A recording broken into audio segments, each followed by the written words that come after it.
I don't know if anybody's going to topple the New York Jets, who are not going to win a game. No. And we had a source last week. That told us, hey, they are trying to do what you are saying they're trying to do. And I was like, what's that? And they said, lose to get Trevor Lawrence. The Jets? Checks out. The Jets are.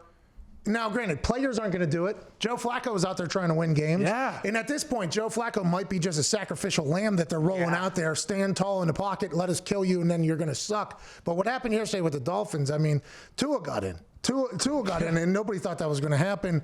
They stink. And I think they're going to continue to stink. And it's not the players' fault. Like, hey, players, you're okay. The guy coaching you, though, is just a known loser. It's a fire sale happening. They traded a D tackle at 8:05 yesterday.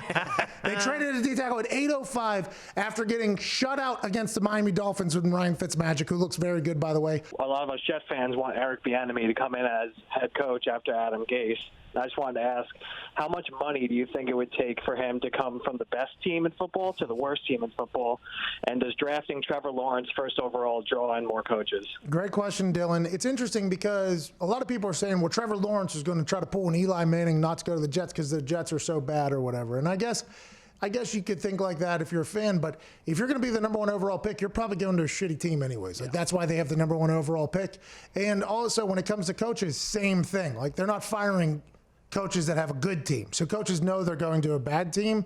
So I think if somebody was able to get the head coaching gig for the Jets, especially with the potential opportunity for Trevor Lawrence sitting there, that's almost like a dream position for some coaches, because you get a chance to have a guy, which everybody assumes Trevor Lawrence is going to be a guy. And if you win over there, Jets fans are going to be pumped. But is that franchise cursed?